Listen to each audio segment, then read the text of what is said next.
You know what that music means. It's that time, but on a new night. Hey, what is going on here? What are we doing? It's not Wednesday. Right. It's not Wednesday, but this is a total different focus, Andy. We're focusing on mental wellness, which to Well, me, I'm in the really, right spot you're in the then. right spot because we know. In fact, we decided to start a whole podcast that really became a counseling session for you, Andy. That's really what we're here to do. Well, So, thank you All very about little. you, Andy. yeah, that's right.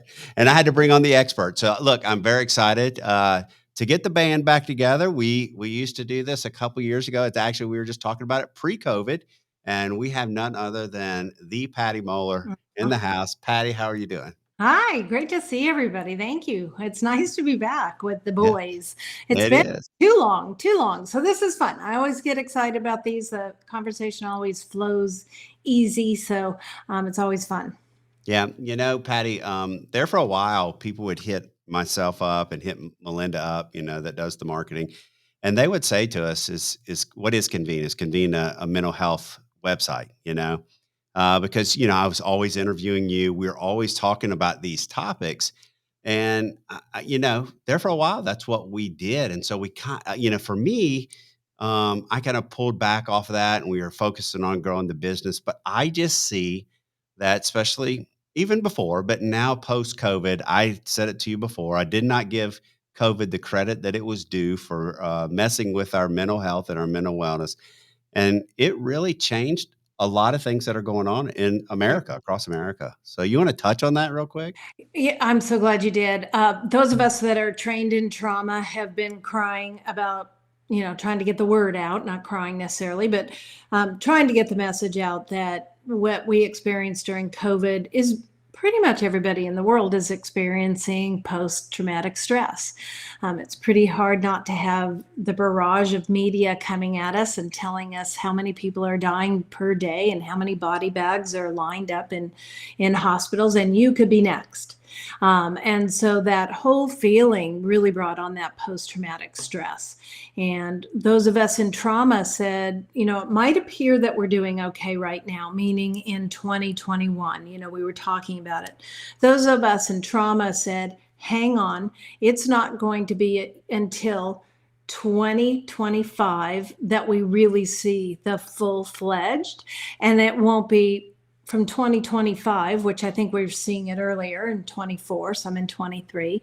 But for the next 10 years, we'll be dealing with this of how to come out of it and what it's meant to us physically and mentally. And so many people come into my office and will say, I am so tired of a doctor saying there's nothing wrong with me, that it's just in my head. And I have to say, I think it is. Not that your symptoms aren't real, not that the pain that you're experiencing is not real, but it is that we've had to go in and really, really help with the psychological aspect of what's happened to us in the last several years. So it's somatic issues. And I get questioned all the time, why are you seeing somebody for body issues? Well, it's mind, body, and spirit. Yeah. And so we can't separate them. And when we don't have medical reasons of why your gut hurts or why your head hurts or why your ankles are just pounding, then we send it to people like me and we go in and we do trauma work because we all experience trauma. And we held it so close. I call it stacking and stuffing. We just had to stack stuff and then we had to stuff some more in and stack some more. And I am not even talking about your grandmother dying or being ill, your loved one getting cancer, your dog may be passing away. I'm not talking about things in life, your job stresses.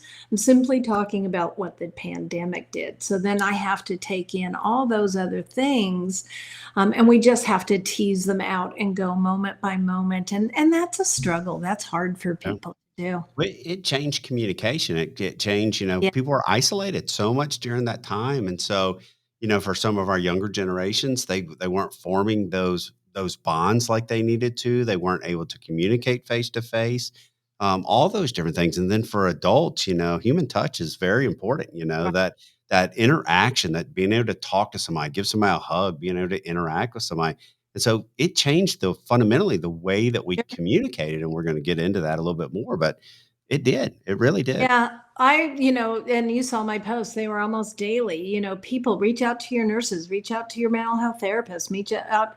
We were burned so out in the very beginning. I think you and I had talked about that. I think my days went from normal days to probably 14, 15-hour days of trying to really help people. And I am single, and that I was one of those people that was greatly affected by it. And to be honest, and I see Lisa on here. Hello, Lisa. But it was absolutely my own pet therapy dog that I hired to have in my office that became my own Yeah. therapy dog, right? It was somebody to touch. We know that you do give Oxycontin or oxytocin back and forth from an animal to a human. And so just being able to stroke that animal was probably the one thing I say it was able to keep me going. Yeah. Your workload, I remember having a conversation with you and you said, I can't keep up. She goes, and you said to me, I can't keep up. And that's even just seeing the patients and the people that I'm working with, but I can't even get to the other stack that's on my desk. Right, right. Yeah. And I'm Well, still, I think all of us are still there. I think we had a little bit of slowdown right around the holidays. That's to be expected. And then, it's ramped right back up. We've got, now we have to deal with all the family stuff that happened mhm, over the holidays, right? So yeah, it's just always, it's not going to end for anybody that is in mental health counseling. We're available. I love that the emphasis for you on this show is mental health wellness, because wellness. that's what we need to talk about. We go for our wellness checks every year. Most of us, most women go, most men go. Why the heck aren't we saying, let's go for our mental wellness check once a Absolutely. year? Just check in. How you doing? What's going on with you? It's so, so important. Yeah. A couple of comments on that is like, talking to my daughters with that age group, too, is that they all their friends, 100%, all Yeah. their friends have a counselor or a Yeah. therapist or somebody they're seeing across the board. And if you don't, it's a little bit of change because if you go back when we were There. younger, if you were seeing a counselor, you were seeing a What was therapist, wrong it's with like, you? what's wrong with you? Yeah. Now, if you're not seeing a counselor or a therapist, it's like, You what's wrong with don't? you? You It's know? I'm seeing it from like that 30 age group down, that they've kind of broken through that barrier. They don't have a problem with going to marriage therapy. I'm seeing young couples kind of, and we'll touch on this in a minute, but I'm seeing the younger couples not being afraid to kind of come in and deal with this. They just have kind of helped us break the mold. It's 40 and above that it's still the stigma, and it gets deeper the higher we go. Mhm. It's just what we were raised, put on Yep. your big girl and panties and march. You don't have time to feel. What feel? What? Yeah. Why would we do that? Yeah. Yeah, I had a great conversation with Megan, my daughter, and I picked her up from Georgetown, and I know you and I had these conversations before. Like a lot of these kids, I think that they get, and I know I'm kind of touching on kids, but adults, kids, everybody, they let the anxiety overwhelm them. Yeah. And so, an example that I would use all the time is, "Hey, how are you doing? What's going on?" Well, I'm overwhelmed. Okay, well, what are you overwhelmed about? Well, I have, 3 exams next week. Well, guess what? That's life, and that is gonna be overwhelming. So the question is, are we giving you the coping skills and the tools that you need to deal with it? So one of my pet peeves that I've come to have a pet peeve, believe it or not, is that in schools we give a mental health day off. Well, what's a mental health day off? I say this all the time. If you're a 13 to 18-year-old boy, that means you're going to be at home playing PlayStation or Xbox.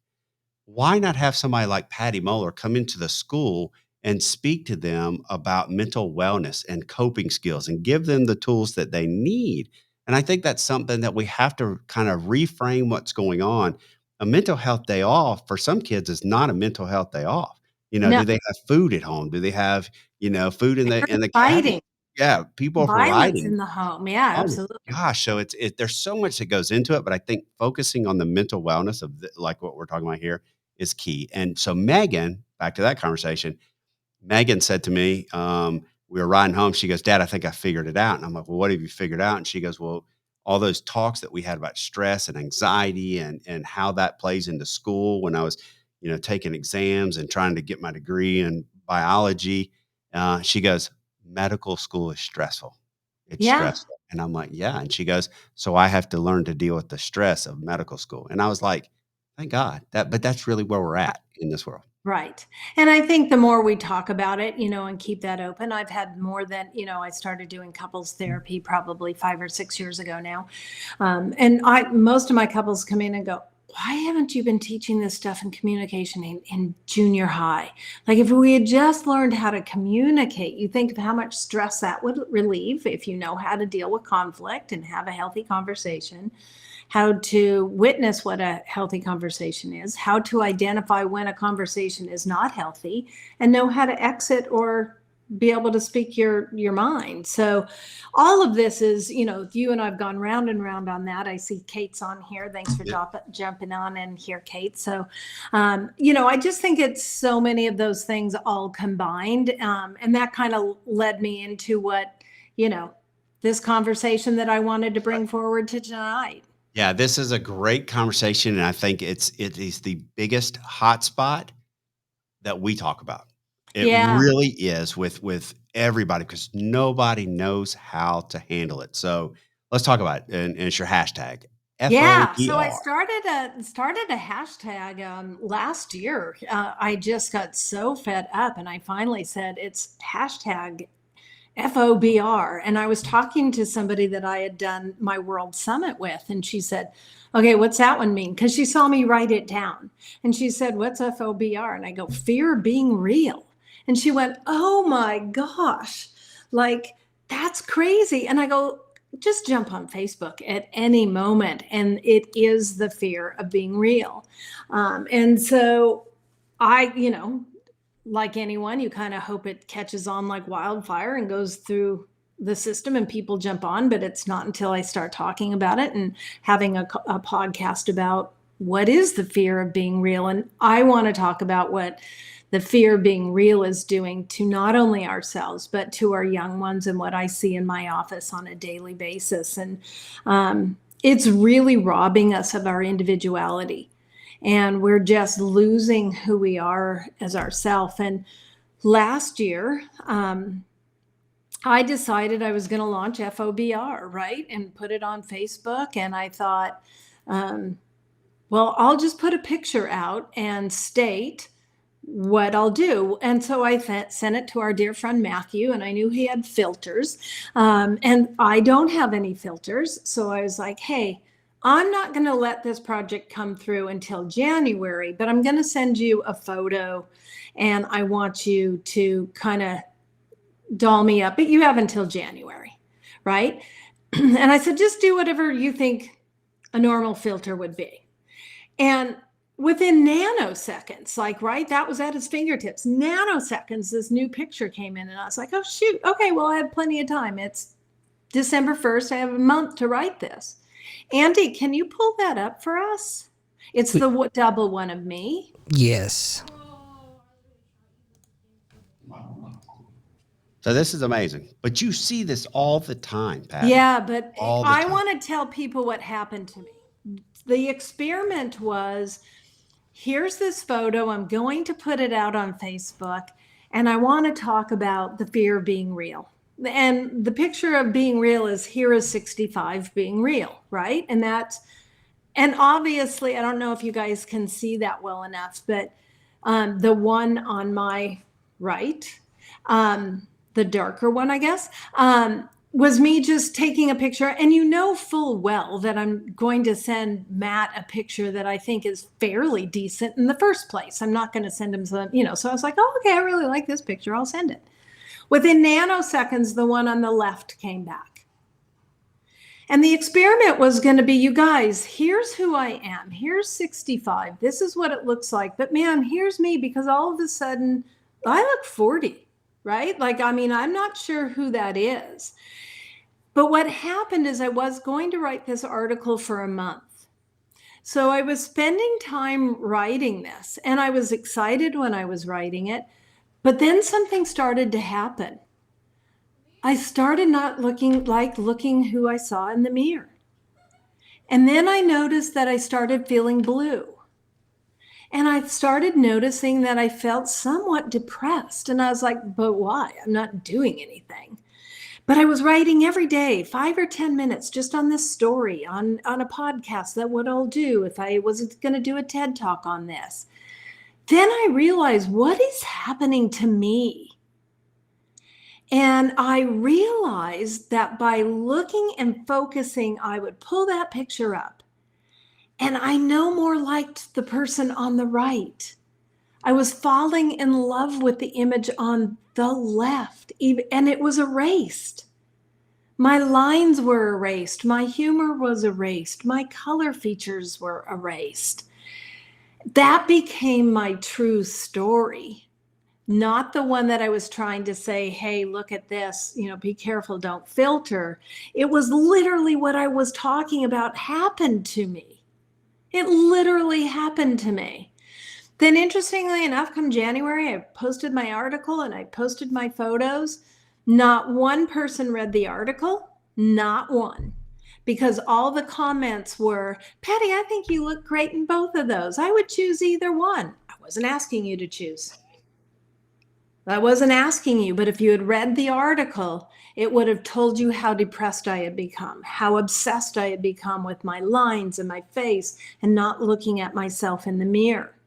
Nobody read the story.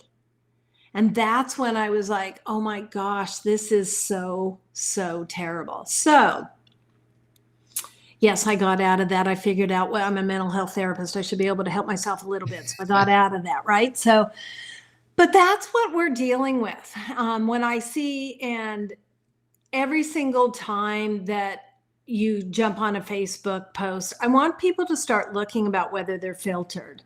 I think it is such a shame that we get on there and we see that not only parents, because you can't just filter yourself. This is what I was blown away with this year, is there are so many moms out there, here's my cute baby and here's me, but I can't filter me without filtering my 6-year-old.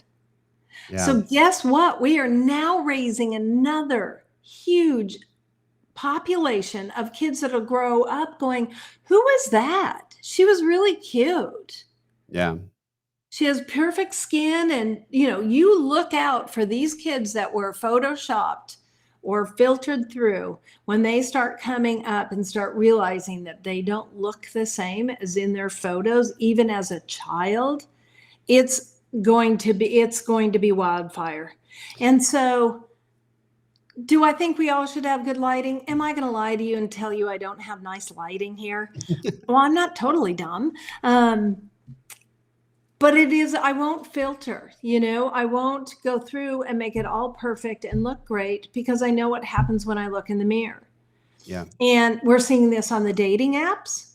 Here's all these photos. And then you go meet somebody and, people are like, who are you? Yeah.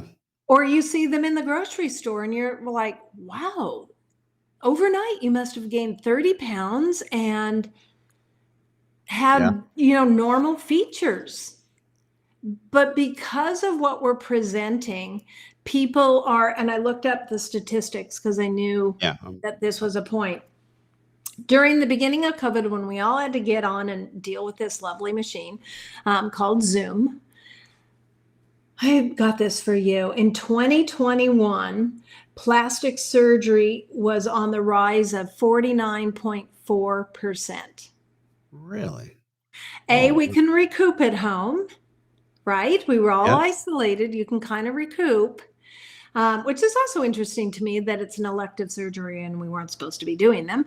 But it was also 29.7 compared to 2019. On average, the amount of people in the world that had plastic surgery rose to over 33.5%. Wow. Because we don't like seeing this. Yeah. And we want it to be different. Yeah. Thank you, Kardashians. Thank you, Zoom. Thank you, all of that. Absolutely. I mean, I don't disagree with that, but I also think it's up to us, and this is my message, those of you that are parents out there, stop filtering, stop allowing your children to filter. because it's creating such mental health problems. The body dysmorphia that I see in my office is so enormous. People aren't wanting to go out of their houses. They don't want to go on dates. They don't want to go to a football game because they know that for a long time they've done this presentation. They know they don't look like that, so they're going to have to show up and be real. Yeah. And you know what? We're dealing with body image, both male and female. It's not just the young ladies, but males as well. Mm-hmm. But it's more prevalent in females. Let's be honest. We know that it's more prevalent in young females. But now they're trying to match up. They're trying to live up to this image. And guess what? The image is not real in a Right. lot of cases on social media. And now they're thinking to themselves, "Well, I don't look like that, or I'm not this, or I can't be that." And it becomes very tough. We've had the talks with our daughters. You're 5'2", so you're not ever going to be a 5'8" tall, skinny young lady. It's just not in your DNA. But those things are things that young ladies think about. And it's hard, and especially now you throw the filters on there and it's Yeah, brutal. and we're gonna go down a slippery slope here, and I'll try not to do it. But now we're seeing all the weight loss drugs, right? And so that's totally alternating, and that's another whole discussion for another whole day. But yeah, I think most people think that it's people that it's older people that don't like the way they look. And I'm here to tell you that that is not true. They start playing with those phones, as early as 4 and 5 now, and they know how to filter and to move things and put ears on and do all those things very quickly. I think one of the things parents also need to get out of is stop posing your 4, 5, 6, 7, 8-year-old little girls in the big model poses. That's not what they run around doing. They want to be 6, but parents won't put that picture out that they were just sitting there playing with a crayon. They have to stand up Yeah. and do all these poses with their legs and their bodies and their hips as early as 4. And we just have to bring awareness. That's not real. That is just not real. We're not letting these kids develop in a really natural, organic way. We are forcing them to have the filters and the poses, and it's very difficult on people. I hate to say this, but that was very real in my house. My daughter is beautiful, but I don't know where she got this from, but my wife didn't pose her at all, but that was one posing little girl when she was 4, 5, and 6, let me tell you. I think they learn it because and I'm a big person. I think we need to really limit the amount of social media our children have. And that's our parent issue. We can bring on, anybody that wants to talk about parenting, but that's our role. That's our job, is to protect our children and keep them from that. It's a tough one. I know it can be done, but I think you have to start the criteria so young. Hey, we're not getting a phone until X. And you have to start saying that around 2, right? And so it's not to wait until they're 12 or now it's 9 and 8 that they have their phones. But it's to set that limit that you're not getting a phone until you're X, and so they might argue with you, but they've heard it since they were 2. So, oh, well, Yep. but if you wait to have that conversation until they're 9, game over. They're already done. I think it's important, and I think a lot of parents don't do this, but it's important that parents educate themselves on social media, Right. on the pitfalls of social media, on the maybe the positive social media are. And here's what I mean by that is, back if I was, let's say, dating my wife in school, I would write her a letter all during class and not pay any attention to the teacher. And then I would fold it up in a little paper football, and then I would hand it to her going to the next class. You would That's not how these kids communicate, right? It's the phones, it's the sure. Snapchat, it's all of those things. And so it's a catch-22 that you're living in, because guess what? It's not going away. No. But parents need to educate themselves and put the controls and all those things in place Now, and be present in that and the boundaries. And if you're not doing that, if you're not smart on it, you're not, knowing that if you're not paying attention and you don't have access and you see that your daughter, for example, is out there filtering herself, that's a problem. That could lead to even a bigger problem. And that's kind of what you're talking about, is that, making them comfortable in their own skin and who they are and all those different things as they grow up. Because again, it's going to lead to further self-doubt and issues about, life. I was listening to Matthew McConaughey do a podcast. Mhm. And he came on, and I thought it was brilliant. They had asked whether or not his children had any social media. And he said, no. And he said they are not allowed to have it until after their 16th birthday. And he said, why on earth would I just say, have at the world? He said, I want my children to know who they are before they will be influenced by everybody in the world of how they should dress, what their hair should look like, what size they should be, what shoes they should wear, what dog they should have. He said they will never be allowed before they fully know who they are by 16. And he goes, I'm aware they're not going to fully know who they are. But he said there will not be a single chance that the world's going to tell them what to think about themselves before they know what to think about themselves. Now, isn't that phenomenal? It is. And it's giving them the confidence in themselves, the mind, body, spirit, like you're talking about, giving them to know that they're okay to be themselves and it's okay to, be who they are. So how is, FOBR received? How are people, the fear being real? How do people look at that? And have you had the chance to really kind of talk to the younger generation about it and, how do they receive it? I think they're somewhat aware. I think again that 30-year-old are far more aware of some of the things that they're seeing that are negative. I think the younger ones can't quite see that yet. They might be aware, but they're also the ones being influenced by it. How is FOBR being received? First of all, people ask me what the heck I mean by it. Yes. Right. It's about, are we willing, even as women and men, to go to the grocery store without makeup? Like, this is real. Can I go and meet a girlfriend for breakfast in a pair of jeans and a t-shirt or a sweatshirt? Because that's real. Can we start role modeling being real for our children? That's a big one for me. If we're going to liposuction, do weight loss drugs, be on our phone and Botox our face, and then turn around and tell our children not to do that, that isn't going to work.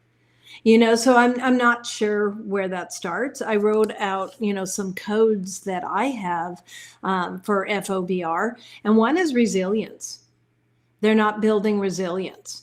And so I want kids to start to learn how to be able to say, well, I don't care if you like that brand or that shoe. How can we build up resilience that not everything is perfect? I do have, flaws, but I'm a kind person and I'm a wonderful person. And those things kind of don't matter much. How do you build up that resilience that I'm strong and I can handle comments? We don't teach kids that, so they get barraged with all that negativity. And they don't have the resilience yet. We have to teach them about how to build resilience. Love of self. They're missing out on that fear of being real. This is what I really am. So that love of self. Again, I think it's that thing when that happened to me. I'm sitting there looking at that photoed or filtered image of myself, and all of a sudden didn't like that other photo. And then goodness, didn't like the person I saw every morning in the mirror. And it took me about a week to figure out what was happening with me. And I know what I'm doing. So how are we helping kids when they don't have somebody to talk about? And I always tell parents, you have to teach self-esteem from inside out. Yeah. It's not how pretty you are, what a pretty shirt you have. It's, I love the strength. Oh my gosh, your eyes are just flashing. They're just exuding happiness today. That's from the inside. Oh Yeah. my gosh, your legs, they were so fast today in track. That is so cool. You are so born with beautiful body that just glides you down that track. That's esteem from the inside. How did you do on your grades? I got a B, or I got a C. Oh my gosh, rather than going, well, what was wrong with the A? Go with their simply sharing joy with you that they're so excited. So what did you Yep. like about a B? Well, 2 weeks ago it was a D. I worked so hard. You got to build from that inside, Yeah. right? Um, Absolutely. On I that think note, what, yeah. well, on that note, we put so much pressure on our kids for Mm, grades. It is yeah, phenomenal, and if we talk about the state of North Carolina, in the state of North Carolina, if you don't get accepted to go to North Carolina, UNC Chapel Hill, you have failed. I mean, right. and it's the most ludicrous thing that I've ever seen in my life because, I went to UNC Greensboro and I'm okay, you know, you Yeah, know, and debatable. it's true. But the point is I agree. we Oh, put so we put so much pressure on them. And if I went to Megan, for example's friends, and I went to, one of her friends named Ashlyn who didn't get into UNC and thought the world was coming to an end. And I said, Ashlyn, how did you like NC State? And how do you like law school at Campbell? She's in law school, yeah, So yeah, she's succeeding. She's flourishing. And yeah, so I think sometimes those pressures are just hard to your point. yeah. I Can I come must back to be. oh, go I'm. ahead. I was just gonna say I must be the abnormal bird because we don't. We really don't put any pressure on our kids for grades, But neither one of them has had anything less than an A their entire scholastic career. But I think because you exude that, Andy, probably, you role model that there are other things that are very important. And again, somewhere along the line, you've taught those kids that they want to be proud of themselves for getting an A, not that they're doing it for mom and dad. So, whatever was instilled, and that's what I'm talking about, that kids learn. Oh, shoot, I don't want to be. I don't care about my parents, but I don't like the B or I don't like the A. That's what you instilled in those kids. So there was enough role modeling going on and enough conversation in your house about many other things and many other attributes that they had, Andy. But that's when they can go, oh my gosh, I want this A for me. It made me feel good. Yeah, And you absolutely. probably may be asked a question of, well, what'd you think about that? I loved it. I worked my tail off. Yeah. Yeah. It's not saying I'm so proud of you, you got an A. You probably asked a question. How's that make you feel? Loved it. That's esteem from the inside in. Yeah. It's either that or the daily beatings. I haven't figured it out yet. That could be, So but I want to touch on two more if I can, because Yeah. it's really important, I think, for me talking about FOBR. It's about comparison and empathy. Mhm. Right. And so again, that whole social media is that, again, I'm trying to fall off of, the fear of missing out. And it's the fear of being real is part of this, that we want to compare ourselves to everybody. If somebody's going to Disney, then I have to go here. And if somebody's going to that country, I need to go there.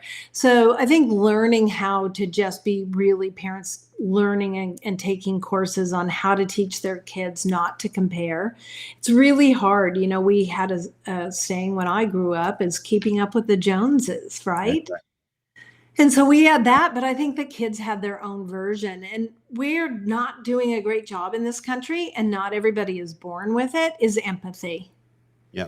And empathy is being able to remove my own um, thoughts on a situation and literally step into somebody's shoes and try to peek in from inside their eyes and see it. Yeah. So that's totally different than sympathy. But empathy is, can I step into somebody's shoes, leave my own biases and thoughts about a certain event or situation, and can I see it through somebody's eyes? What would it feel like if this was me in that person's body? Yeah. And when you can teach people how to do that, oh my gosh, the world opens up to them and they can have empathy. And to me, the comparison, the resilience, love of self, curiosity, compassion, and empathy are my codes. Um, And those are the codes for FOBR. Yeah, and you know what? That's perfect. And I'll get those from you and make sure when I put this out and put the blog out that we really kind of we lay that out for everybody to read and everything like that because uh, it's important. I mean, what you're talking about, that fear of being, I see this all the time. Nowadays you have Snap Map, right? So you know where your friends are at any given time. And that's can be brutal at the same time because all of a Oh, sudden yeah. all of your friends are at the Pizza joint. restaurant or Yeah, at the restaurant or they're somewhere and you're not there and you're like, "Well, what's wrong with me? Why didn't I get invited to that?" And right. it really is this is something that is extremely hard on kids. Extremely, Well, and Um, adults too. Let's and you adults you too. keep going to Yep. kids. I So do. I I keep going to I kids know, because but I want to bring this back that yeah, it isn't any different than the mom sitting there and going, "Oh my gosh, they're all having a play date and I wasn't invited." yeah. Or, "Oh my gosh, all the girls are meeting down." So it's not just Oh, it kids. is not, and I do tend to roll there because I that's the world had I live in. I had one that was hilarious the other day. Somebody picked up their phone at the end of session and they were like, "Ha ha ha. Susie wants to know why I'm at Patty Mohler counseling." And I had a heart attack. Like, that's confidentiality. I didn't tell anybody you're here. Like, I'm like, What? I don't even know who Susie is. Like, what? I mean, I'm panicked, right?" And she goes, "Oh, don't worry. My friends follow me all the time. It just shows you that I'm here." And I'm like, "Okay, but I didn't do that." Yeah. I mean, for me, that was just a heart attack. But they were like, and then they all thought it was funny. And they were like, "You don't think we all don't sit around and talk about the things you tell me, do you?" And I was like, "Hey, that's between you guys." But that really freaked me out to think Yeah. somebody was like, "Oh, she's sitting right in her office." I was like, Yeah, and they "Oh, know. And they that's what it is. That Snap Map and where they are and when they're what they're doing and stuff like that it can cause issues across the board. yeah, It's very interesting. Um, yeah, and the empathy piece too. I think that it's hard for people to be empathetic to each other. And I think some of that is that people are so into themselves and their lives and what they have going on that they're not thinking about what everybody else has got going on. And it I love becomes hard. Amy. I'm looking at her Yep. comment. Even adults say it's hard for us to have FOMO, and some people self-isolate when we feel we are missing out. Absolutely, isolations, and that's finding that resilience. Amy, one of the things that I talk about is finding that resilience is when you aren't invited to something, and how to build that up. And it's really real for so many people. And I just think that we've gotten so far away from having communication, having conversations with people. Um, Empathy is something, again, that I think can be taught. It is not something that everybody is born with, but we can teach it. And it always goes back to I'm going to say this, Matt. Please, if you're listening, stop giving advice to anybody. And that's my number one. It was in my number Yep. one in the book. It's my number one anytime I say it. If somebody hasn't said, "Hey, Matt, I really need advice. Would you please give it to me?" Zip it. They're venting. They just need airtime. They just need somebody to hear them. And Yeah. so empathy cannot happen when we're advising somebody what to do, how to do it, when to go, when to sit. We just can't have empathy because we're too much in our brains thinking of the advice I'm going to give Yep. somebody. And so we don't have enough time to stop and go, "Oh my gosh, I wonder what Patty's thinking right now." Like, Yeah. what's it like through her lens at this moment? You're too busy going, "Well, I'm going to tell her she should call so and so and she should go over and make this telephone call." Yeah. We lost that. Well, Patty, and your school and going there, what is the number one, the most important skill that they teach you? Active listening. You Oh, have yeah. to, yeah, you have, and that's Don't put me on the spot like yeah, that. I That was know. That's why I 50 answered it. years ago. That's why I I put you on know. the spot, but I answered it right away I'm because like, like, what? what is this dude talking about? No, but What a it's active bully. listening. Yeah, no, it's active listening. But Yeah. that's again, I don't care who you are. That's in parenting, that's in marriage, that's in your relationship, that's in everything. And I think that's where we struggle, is we want to, especially men, us men, but it's not just men, but we want to fix. I want to fix it. I'm going to tell you what to do. Yeah, my wife doesn't always need me to tell her what to do. She don't want me to tell her what to do. She wants me, and we're good about it now. We've been married, coming up on 29 years. She'll say, I just want you to listen, Yeah. and I've learned over time, just listen, just let her talk. But that's Look at hard. That's a hard Kate's skill. comment. Love it, love it, love it. Yeah. We make up so many stories in our minds that keep us stuck in fear, isolation, and negative self-talk. Changing the inner narrative is such an important skill to learn.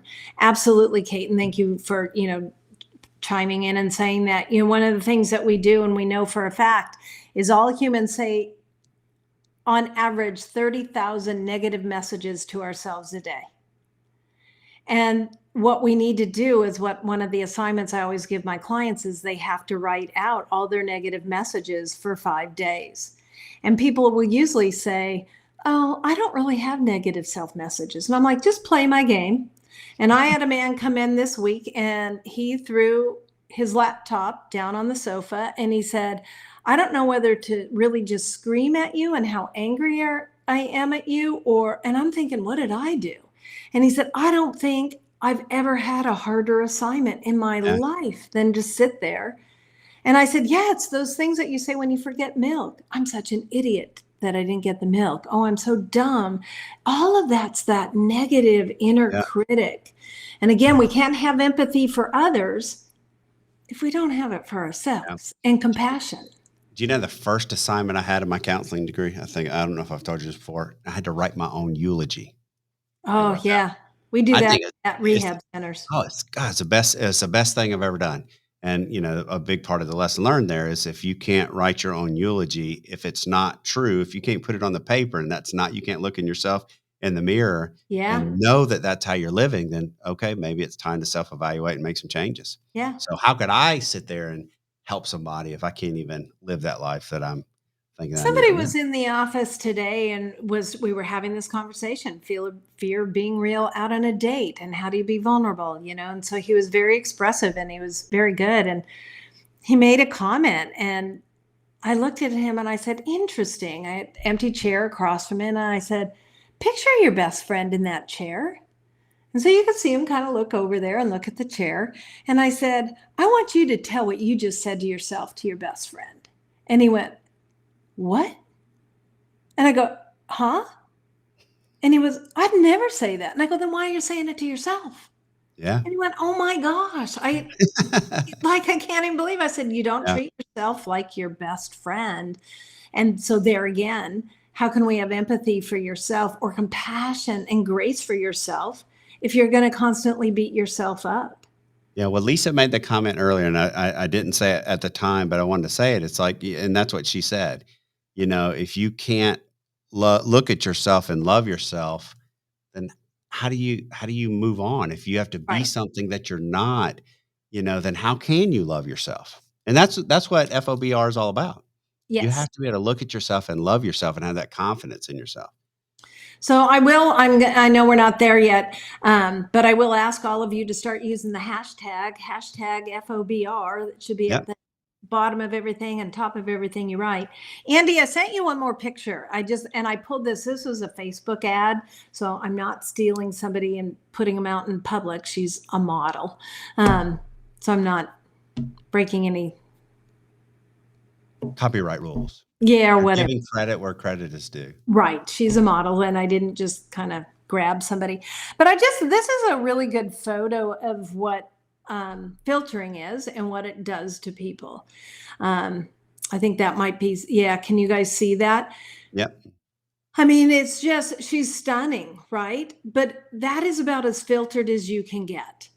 Yeah. And you can take that down, Andy. Thank you. But it's about as filtered as you can get. There's not one single flaw on her face. And of course, the ad is I'm 61, right? Well, that was mine. I'm 65. I put my picture out that was on the left of being 65. Yeah, And pull people that are back up, Andy. Pull that the the one side of by me. side again. Yeah. Yeah, I'm going to You're have killing to me, do therapy. Smalls. Yeah, and then I'm going to have to do therapy tonight after seeing Well, this. we can have a call. We can have a call. We can extend. But the point is, it's so important because again, knowing, and I think it's interesting how you went down the rabbit hole, how you started Oh, looking that at it was to going, me, that was the best. Out of 1 week, I just tanked. I didn't want to go out. I didn't want to see my friends. Yeah, you guys can see it on the right. That's just me in natural light. And then on the left, that's the filtered one. And all of a sudden, I really like the one on the left. But then you lose all your personality. Every one of these wrinkles, thanks, Andy, that's enough for me. Every one of these wrinkles has been earned. I can tell you every one of these is from a child not being home on time, or, something happened with work. So it's who we are. And that's was part of my thing is let's not erase our individuality. Let's be curious about who we are. Let's be curious about why I have that mark. Let's be curious about who I want to be and who I am right now versus filtering ourselves and being so afraid of the person who we really truly are. We have to get back in tune with that. And I hope, I know Kate's doing the kids work, and she's so right. We have to teach these kids so early, 6th grade, 5th grade, to teach a narrative, what the home life and the things that they're telling themselves. That's an old chapter. What's the new chapter need to be? What's our new narrative? Yeah, absolutely. And Amy does the same thing. Amy's a retired teacher, and she teaches in school and is a speaker around the country in schools talking about this stuff. So she can use FOBR. Look at her. She's challenging everybody. Yeah, Look at that. exactly. Challenge accepted. Post a social media non-filtered. It can be freeing. Yes, it can. Accepted and completed. That's right. Nice. I don't use filters. Yeah, I don't. Look, I got a paralyzed face on the half of me. Not many people know that, right? You may want to consider it, Matt. And that's why I have no wrinkles on the other side, because I can't, you can't. I got natural Botox. I can't smile, so I'm not stretching my face, But I'm proud of my face, Patty. I'm proud of it. Absolutely. You earned that face. I did. The anthrax shot did this to me. So there you go. For my country. Yes. Country and core. And thank you for all your hard work for this country. You continue to do it today. That's right. Me and Andy both here, so that's a good thing, That's what Lisa said. I did a side by side just like you did, Patty, about a year ago. Yeah, and it is. I don't know. It's just such a hard thing, this social media thing, and it's not going away, and it's having such an effect across the board. I think it's just it's continues to be about educating, getting to our kids earlier, getting our parents to just really tune in and doing a Matthew McConaughey and saying, I'm not going to let the world tell you who you are. You discover that, and then you can have social media. Parents need to do what they need to do and stop being so worried about what their kids think of them. That's my other one. I think that's real important to talk about. I'm seeing that a lot right now is the failure to launch. That means anybody from 18 to 70. And the failure to launch is because parents want to be their best friends. Yeah. And so when we want to have and be our child's best friends, and I see that by, oversharing, parents oversharing downward towards the children. I see that by one of the things that I think is very detrimental is when children are allowed to call their parents by their first name. You earn being a parent. Yeah, I earned that name. Is mom and dad. Like you earn that. And when people start referring to them as Steve and Jim and all those other names that people have, or Sue or Patty or whatever, that takes away the respect we get to earn as parents. And we became just one of the, somebody else that's just a child. Well, we're still a parent no matter how old our kids are, whether they're 40 or whatever age they are, we're still a parent. Yeah. And we need to still resume. Their kids are still looking to us for information, for role modeling. But when we put them in as our best friend, we don't seek our best friend sometimes for help because we don't trust our best friends. Yeah. Patty, it's funny I'm sorry, Matt. Go ahead. It's funny you bring that up because just, I don't know, a couple of weeks ago, my kids came to me and, they were joking, but half joking, half serious. And they said, Daddy, which one is your favorite? And I looked at both of them. I said, what makes you think I like either one of you bastards? That's Problem right. solved. But have Done. you ever heard Deion Sanders talk about it, about ranking his kids? And it's actually pretty funny. And he'll No. say, yeah, I mean, he ranks them. He'll say, well, today you're number one, and that's because you're excelling here. And the next day, you might be number two. So you better keep doing a good job. But it's funny when he talks about it because he's challenging his kids to be the best that they can be, not Yeah. just on the sports field, but as a person. He has one Right. kid, that is not an athlete, but does amazing things with like videography and stuff like that. And so he's like, well, he's my best kid because look what this video he did of me. And Yeah. so he's I'm really good in that constantly, yeah, video. he's He used constantly good lifting his filters. kids. He used great filters and all that, and I look good. I look younger. I still be on the field. Yeah. No, I again, such an important topic. These topics they're top of mind because again, I think that, in America, especially post COVID, how we started the conversation, post COVID, and it was that way before, but even post COVID, because everything's still changing, we're struggling. I mean, we're struggling. I mean, but at sometimes me and the person that I am, I want to say, I got it, but life's not easy. So strap up your boots, get it on and let's go. And I think that you and I have had that conversation a little bit.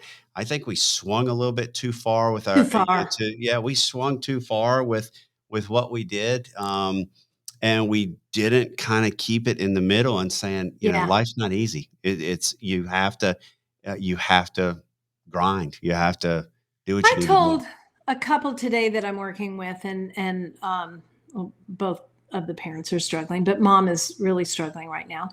And she said even my daughters have noticed. She has three late 20s, early 20s. And I said, so what do you say to them when they say, mom, how are you? She goes, oh, I tell them I'm okay. I'm doing right. I'm doing just fine. I said, stop doing that. Yeah. And I said, they're not little children anymore. They're young adults. And I said, they need to see you be real. It's this fear of being real. Mhm. They're not little. You don't have to protect them. I'm struggling. They know she's struggling with depression. So why keep hiding it Yeah, and saying absolutely. I'm okay? Why don't you say, today was better than yesterday? Or this morning was rough, but man, I got myself together and, went outside for a walk and felt so much better. And just having you here is helpful for me.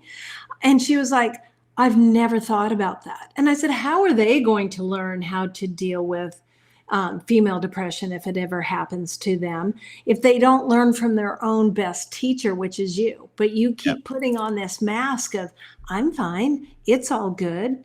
And they know it's not. So how are they supposed to trust you if you won't learn how to trust that you've raised them to be able to handle the truth, which is, I'm working on this.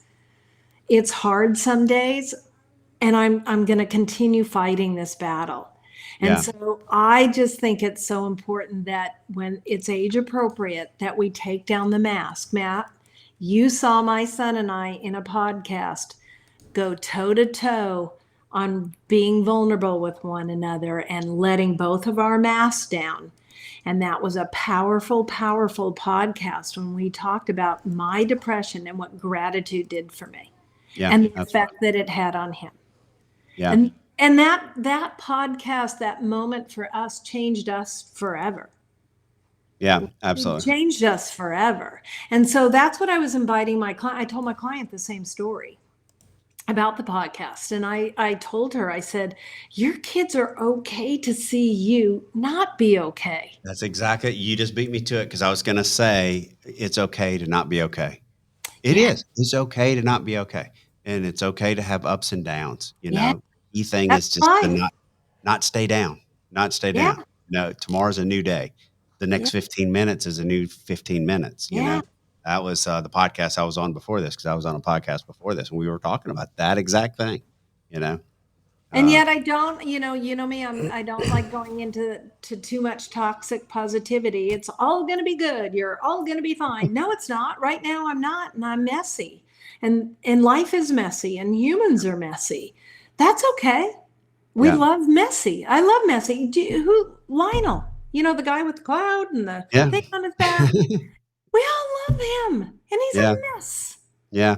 Well, and Oh, that's I love that's it. what I'm talking about, Patty. That's what I'm talking about is that we've generated this world that when something is off kilter, it's not right. And guess what? It's not just the bed of roses. Life is not a bed of roses that is perfect. People have money problems, people have job issues, people have relationship issues. And it's just part of life. And you have to learn to get through this and get to the other side and all that. Which is what I call in my codes for FOBR. The number one is resilience. Yeah. Resilience. We have to start teaching how to be resilient. We've got a new term out there these days called a lawnmower parent, where they're just going with their lawnmowers and making sure everything's perfect. There's no adversity for kids, right? They Yeah. can't learn how to be resilient if they don't face some kind of adversity. And I'm not saying jump off a cliff, but when they struggle a little bit, let them struggle. Yeah, they Let have to them struggle because figure out that's a how little. we get better. Yeah, Decision making 101. yeah. And because you got the helicopter parents, and I like that, the lawnmower parents, helicopter Lawnmower parent, parents, new one. yeah. Oh, it's just amazing. Um, so listen, a couple things real quick while we only got a couple of minutes left. If you haven't read the book Renew and Restore, go online, order the book. It's one of the best, most powerful. There it is, right there. Renew and Restore. Get in touch with Patty. Order the book. We did. I still tell people. I know Kate will say this. I've talked to her about it. Lisa. We did the book club. It Yeah, was one of my favorite things that we did, and it was one of the most powerful things that we did. A lot of tears shed on that and yeah. everything, and it was awesome because we'd go away, read chapter 1, chapter 2, and then we would come on to the live podcast and talk about it. And it was amazing. It was really, really cool. Yeah. And that's still up on YouTube, I believe. You can go to my Yeah. channel, Patty Mohler, and that whole book club. All those Yeah. chapters are And we still. need to do it again because it was a powerful little book Yeah. site. The other thing I'll say real quick, and then we'll come back around, is the upper left hand corner donate button. Doc does this out of the kindness of his heart. So if you guys can give him $1, just $1 makes him happy. Isn't that right, Doc? Make it 5 so we can get Matt through puberty again. Okay. That's fine. We never make it without you, Doc. So thank you very much. We're Yeah. there for everything that you do. This is going to be a regular occurrence. So I really appreciate you being on, Patty. We're going to do this. I've trying to tell you that it's Patty Mohler night once a month. We're going to talk about different topics and get in there and bring other people. This community is great, and I think it's timely, and I think it's going to be just one of the best things that we do. So, Patty, I'm going to let you give us the last words and take us out of here. And I appreciate you being on. FOBR, the fear of being real. Everybody use it. So, Yeah. So thank you all very much. Appreciate it. Thank you, Andy, for doing this again. Building on your resilience, self-love, gratitude, curiosity, compassion, and empathy. Those will help erase the fear of being real. So use the hashtag FOBR, fear of being real, and make it real. See what you yeah. can do tomorrow, tonight to make it real. Yeah. Thank you so much. I will be putting this up. I'll get those, her words right there from Patty so I can put it into the blog. And thank you so much for being here. Next Tuesday Thank night, you. we'll be back. I can't wait. Bye, everybody.